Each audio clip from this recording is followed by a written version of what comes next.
मंगलमूर्ति सतगुरु मिलवै सर्वाधार मंगलमय मंगल करन बिनवा बारंबार धन्य धन्य सद्गुरु सुखदा महिमा कही न जाए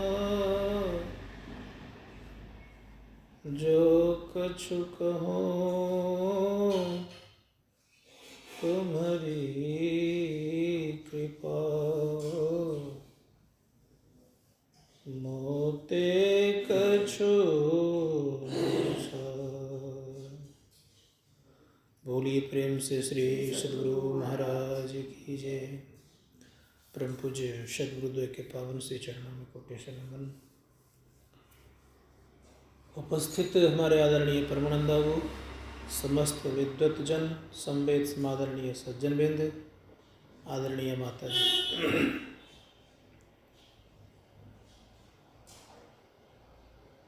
हम लोग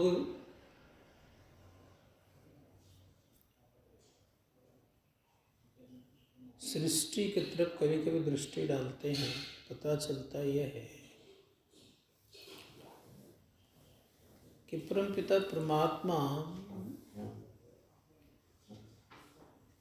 कितने विलक्षण हैं, कैसे कैसे संरचना कर दिए। कुछ नहीं था, सब कुछ बना दिए। इन सब सारी बातों पर थोड़ा सा कभी अगर चिंतन किया जाता है तो लगता ही है कि उनसे बड़ा संसार में और कोई कारीगर नहीं।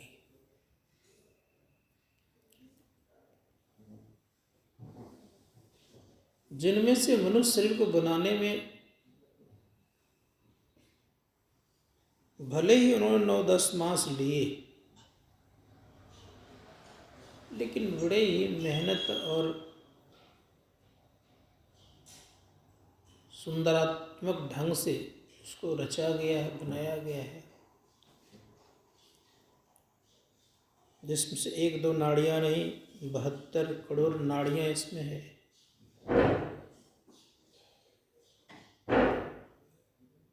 और उन नाड़ियों में कुछ नाड़ियाँ प्रधान है, मुख्य है, जिसमें से 109 नाड़ियाँ 109 नाड़ियाँ प्रधान है और उनमें से 3 नाड़ियाँ प्रधान है। संत महात्मा गण कहते शरीर को बनाने में क्या क्या लगाए उन्होंने, तो कहा संत कबीर साहब ने प्रश्न किया, क्वेश्चन किया, काहे को ताना काहे को भरनी, कौन तार से बीनी चदरिया जीनी रे जीनी। तो बड़े सुंदर उत्तर देते, कहते हैं इंगला पिंगला ताना भरनी, असुखमन तार से बीनी चदरिया झीनी रे। इस सुखमना से ही चादर पूर्ण पुन से बीना गया है। भरनी कौन दिया? तो कहा इंगला पिंगला ताना भरनी। तो कहे कि सुखमना को विशेष इसलिए कहा गया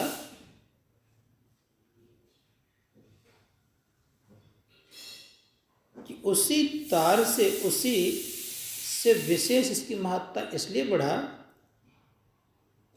कि उससे संपूर्ण किया गया, पूर्ण किया गया। और जिससे पूर्ण होता है उसका महत्व होता ही है। हम आपके शरीर में पूर्ण नाड़ी है, इसीलिए कहा ईड़ा भगवती गंगा, पिंगला यमुना नदी, ईड़ार पिंगलूर मध्य सुषुम्ना च सरस्वती, उस नाड़ी को सुषुम्ना भी कहते हैं, उस नाड़ी को सरस्वती भी कहते हैं। सरस्वती क्यों कहा जाता है? जितनी भी नाड़ियां हैं और जितने भी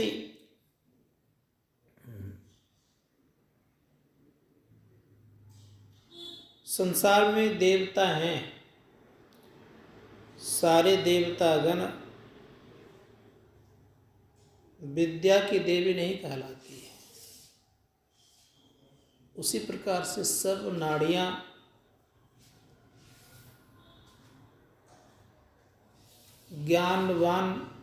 ज्ञानवती नाड़ियां नहीं है। सरस्वती को ज्ञान की देवी जिस तरह से कहते हैं, उसी प्रकार से सुषुम्ना नाड़ी को ज्ञान साथ ही साथ सत्वगुणी नाड़ी भी कहा गया है। सत्वगुणी नाड़ी भी है। जी जी जी। इसीलिए इस नाड़ी की बड़ी प्रधानता है। जिस तरह से माँ सरस्वती की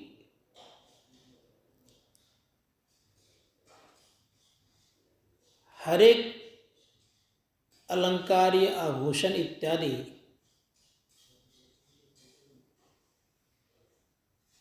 श्वेत वर्ण का हुआ करता है, उसी प्रकार से सुषुम्ना नाड़ी की विशेषता ये है कि वह भी सुख प्रदायिनी है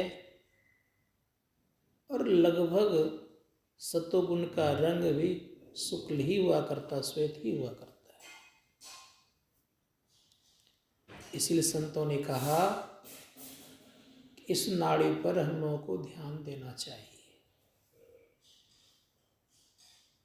एक एक चीज है। माँ सरस्वती के हाथ में एक वीणा है, जिसके कारण से पूरे संसार को झनकारित करती रहती है, गुणगान अर्थात संगीत सुनाती रहती है, और संगीत के आधार पर ही लोगों के अंदर में ज्ञान का प्रकाश फैला। अगर धरातल पर माँ सरस्वती नहीं आती और संगीत बहुत दिन तक बजाती तो मनुष्य और ज्ञानवान होते। उसी प्रकार से सुषुम्ना नाड़ी को जो जान लेता है तो पक्का ज्ञानी बन जाता है। जानना कैसे है? एक तो मौखिक रूप से हम लोग जान रहे हैं बुद्धि विवेक के द्वारा, लेकिन हकीकत में अगर जान जाए तो लोग अमृत को भी प्राप्त करता और अमर भी हो जाता है। इसीलिए हमारे गुरु महाराज ने कहा उस नाड़ी से अमृत की धारा बहती है। हकीकत में जान जाओ मतलब क्रियान्वित रूप में, अनुभव ज्ञान के द्वारा, अनुभव ज्ञान के द्वारा।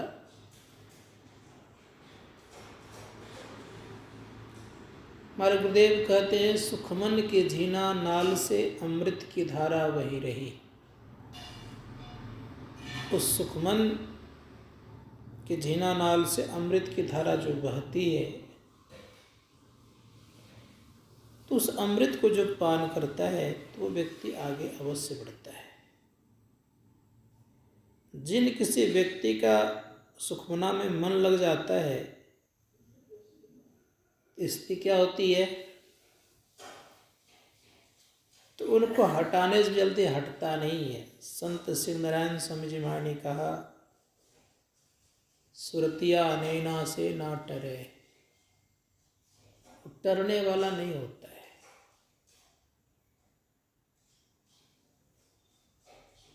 उसी को बड़े सुंदर शब्दों में कहा कि इस जगह जो जाते हैं तो उसको सुखमना घाट भी कहते हैं। सुखमन शिरोमणि घाट, उसको सुखमना का एक घाट भी कहा गया। उस पर परमपिता परमात्मा का शब्द भी मिलता है। इसीलिए परम संत साहब कहते हैं, संत शिरोमणि घाट पर क्या होता है तो कहते हैं गुमठ मठ मृदंग बजे रे। तो हम लोग को ये ख्याल करना होगा कि वहाँ हम ठहरें। जो ठहरते हैं तो उन्हें अनुभव होता है कि हम शरीर और संसार से अलग हैं, हम शरीर और संसार नहीं हैं। संत महात्मागण ये भी कहते हैं कि जब तक शरीर और संसार का हमारे अंदर में भान रहता है, ज्ञान रहता है, तब तक हम सुषुम्ना में ठहर भी नहीं सकते। इसीलिए सब कुछ को भूल करके संकल्प विकल्प का त्याग जब हो जाता है तभी हम सुषुम्ना में ठहरते हैं। जब तक संकल्प विकल्प रहता है तब तक सुषुम्ना में ठहर नहीं सकते। जब तक हमें भूत और भविष्य की चिंता रहती है तब तक हम सुषुम्ना में ठहरना संभव अपने आप को नहीं समझते हैं। इसीलिए दोनों का त्याग जिस दिन हो जाएगा उस दिन हम लोगों के अंदर का वज्र कपाट खुल जाएगा और परिणाम ये होगा कि हमें सुख लगेगा। इसलिए परम पूज्य गुरुदेव ने विनती की है, गुरु खोलिए वज्र कपाट अंधेरी सन्मुख। ये वज्र कपाट क्यों नाम इसका पड़ा? वज्रा और चित्रा नाम करके दो नाड़ियां हैं वहां पर। इन्हीं के सापट होने के कारण अंधकार दिखता है। अगर ये नाड़ी दोनों अलग अलग हो जाए तो निश्चित याद रखिएगा कि अंधकार नहीं दिखेगा। इसीलिए संतों ने कहा ये इतना सघन है, इस सघनता के कारण हम लोग आंख बंद करते तो अंधकार दिखता है। इसी सघनता को हटाने के लिए हम लोग क्या करते हैं, उसमें तो एक दृष्टि का तीक्ष्ण नोक बनाते हैं, जिससे कि उसको बीचों बीच अगर निकल जाते हैं तो अंधकार हट जाता है और प्रकाश कर देता है। तो गुरु महाराज कहते हैं, गुरु खोलिए वज्र कपाट अंधेरी सन्मुख की, करे काया दुर्ग दुखद बंदी खाना, जा में जले अग्नि दुख की। उसमें केवल दुख की अग्नि जलती रहती है। इसलिए उन दुखों से मुक्त होना चाहते हैं तो कहा कि अपने आप को ये ख्याल रखना पड़ेगा, हमें एक तीक्ष्ण दृष्टि बनाना पड़ेगा। एक बड़े अच्छे वैज्ञानिक ने सुंदर शब्द कहने की बात की है। उन्होंने कहा है कि दुनिया में सबसे ज़्यादा पावरफुल अगर कोई काटने वाला पदार्थ हुआ करता है तो वाटर कटर। क्या? Water cutter. Water cutter? जी जी जी, पानी का कटिंग मशीन। ये तो हमको पता नहीं आज तक। मैं सुना रहा हूँ। जी। तो सबसे ज़्यादा पावरफुल होता है। कहा बड़े से बड़े कठिन से कठिन पदार्थ को वाटर कटर काट देता है। उसी प्रकार से हमारी दृष्टि में इतनी ताकत है, अगर दृष्टि हमारी एक तीक्ष्ण बन जाए तो अंधकार का तो भेदन होगा ही, जो उसके सामने आ जाएगा उसका भी भेदन हो सकता है। जैसे महर्षि कपिल ने क्या किया, भगवान कपिल ने कोई अग्नि नहीं लाए, ना ही और कुछ लाया, केवल उन्होंने दृष्टि की धारों को जोड़ा, श्राप नहीं दिया था। दृष्टि की धारों को जोड़ा और जोड़ते उससे जो अग्नि प्रकट हुई तो सगर के 60,000 पुत्र जल करके राखा कर गए। मुचकुंद की भी वही हाल हुई। दृष्टि संजोई गई थी, एकत्र की गई थी, दृष्टि को जब खोला देखा तो कालियमन जल गए। क्या जल गया? काल यमन जल गए। काल यमन। ठीक उसी प्रकार से हम आपके अंदर में भी ऐसी स्थिति अगर हो जाए तो विकार जल करके राख खाक हो सकता है। भगवान शिव ध्यान कर रहे थे, जब उन्होंने दृष्टि को खोला, तीसरा नयन जब खुला तो कामदेव जल करके राख खाक हो गए। तो इन दोनों आँखों से हम वासना को समाप्त नहीं कर सकते। इसमें वासना उत्पन्न हो जाता है, विकार उत्पन्न होता है, लेकिन तीसरी नयन में ये ताकत और शक्ति है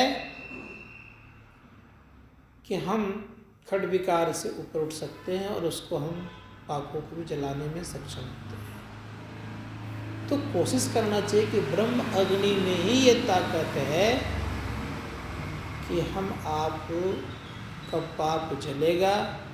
बाकी किसी भी अग्नि में ताकत नहीं है कि हमारे अंदर के पाप को समाप्त कर सके। कोई भी पूजा पाठ इत्यादि कर लें हम आप, लेकिन जब तक ब्रह्म अग्नि का प्रकट नहीं होगा तब तक हमारे पाप नहीं जल सकते। क्योंकि कोई भी संसार में अग्नि प्रकट होती है तो अग्नि दावानल ही कहलाता है। समुद्र में अग्नि है तो बड़वा नल है, पेट में अग्नि है तो जठरा नल है। लेकिन पापों को समाप्त करने वाली अग्नि अगर कोई है तो जोगा नल है, अर्थात उसको ब्रह्म अग्नि भी कहते हैं। ब्रह्म अग्नि के द्वारा ही हम आप सदैव याद रखिएगा अपने कृत्य कर्म को समाप्त कर सकते हैं। दूसरा कोई उपाय संसार में नहीं है। इसीलिए आपने सुना होगा, कल मैंने कहा था कि सारे दोष को नाश करने वाला वर्णा और नासी के संबंध में कि जब तक हमारी ये दोनों दृष्टि की धारें जुटे नहीं तब तक हमारे दोष दुर्गुण समाप्त जल्दी नहीं होता है। तो इसीलिए हम लोगों को एक नाम का जप करना चाहिए और एक रूप का ध्यान करना चाहिए। इससे मन थोड़ा सिमटता है और मन सिमटने से अंदर में हमारी वृत्ति होती है। इसीलिए हमारे गुरुदेव ने कहने कृपा की कि असली तप करने का चेष्टा प्रयत्न करो। असली तप क्या है? तो उन्होंने कहा कि सबसे बड़ी बात है कि तप देखिए कितना सुंदर है। जब करने बैठते हैं 2 मिनट बैठते नहीं हैं कि मन कहाँ से कहाँ भागने जाता है। तो गुरुदेव कहते हैं कि अगर मन को अगर मंत्र में लगाए रखोगे तो असली तप तुम कर लो। इसलिए कहा गुरुजाप जपन साँचो तप सकल कार सारणम। अगर ये तप हो जाए ठीक ठीक तो जिनके लिए हम तप कर रहे हैं वे स्वयं प्रकट हो जाएगा।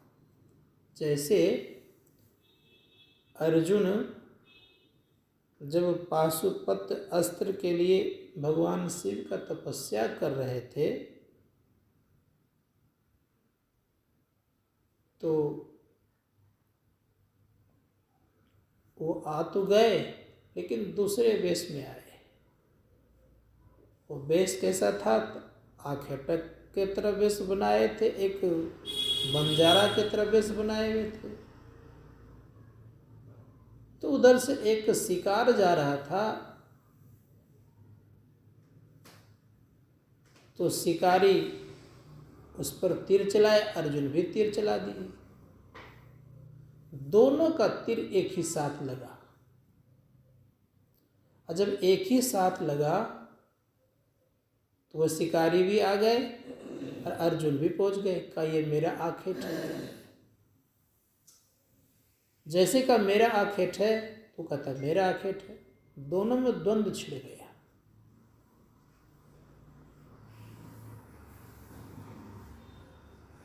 अर्जुन से पूछता तुम हो कौन? कहा मैं गुरु द्रोणाचार्य का शिष्य अर्जुन हूं। कहा इतना अहंकार तुम्हें किस पर?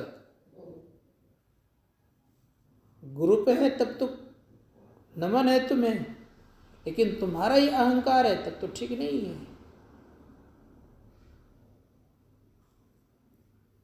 तो अर्जुन कहते हैं कि तुम मुझे जानते नहीं हो।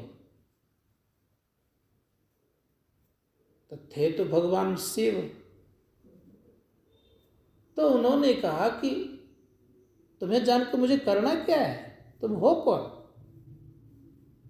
अभी तुरंत बताता हूं मैं। तो दीवार में उनका तरकस और धनुष दोनों था। तो तरकस से जो ही बाण ले, उतने देर में इतना तेजी से भगवान शिव ने बाण चलाया कि अर्जुन को तुरंत बंधक बना दी। अर्जुन देखने लग गया कि इतना जल्दी तो मुझे इस तरह करने वाला तो 3 ही 4 लोग हैं। एक तो गुरु द्रोणाचार्य, दूसरे में भीष्म पितामह, तीसरे में इंद्र और चौथे में तो भगवान शंकर ही, और तो कोई कर ही नहीं सकते। 5वें में परशुराम, परशुराम तो है नहीं, भीष्म पितामह तो है नहीं, इंद्र तो है नहीं। मैं जिनका आराधना कर रहा हूं, लगता है वही आराध्य तो नहीं है। तो कहा आप इन चारों में तो कोई नहीं है, लेकिन आप भगवान शिव हैं। प्रणाम किए, प्रकट हो गए। तो जिनको हम पुकारते हैं वही प्रकट होते। इसीलिए संत महात्मागण कहते हैं कि मंत्र जाप खूब बढ़िया से करना चाहिए।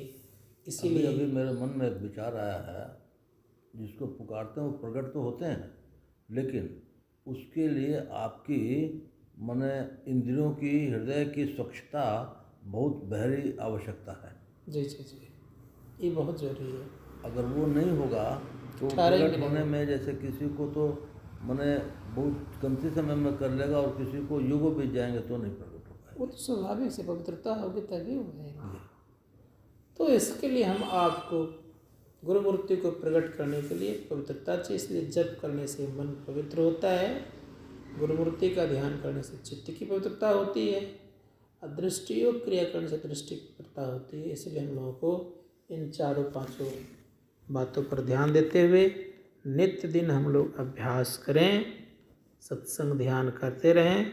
और जब चलते फिरते भी अगर करते रहेंगे, काम करते भी अगर करते रहेंगे, तो निश्चित याद रखिएगा कि फिर हमें दृष्टि योग करने में सहायता मिलेगी, सुगमता की तरफ हम धीरे धीरे बढ़ेंगे। और नहीं तो केवल दिन भर संसारिक काम को मन में फंसा कर रखिएगा, संसारिक कामों में, तो परिणाम ये होगा कि जब ध्यान करने बैठिएगा तो 1 घंटे में क्या क्या कर लीजिएगा। इसीलिए मन को लगा करके रखना चाहिए। पलटूदास जी महाराज कहते हैं, कर से कर्म करो विधि नाना, चित्त राखो जहाँ कृपा निधान निधाना। इस तरह से अगर हमारी वृत्ति बनी रहेगी तब हम आपका बेड़ा पार होगा। बोलिए प्रेम से श्री सद्गुरु महाराज की जय।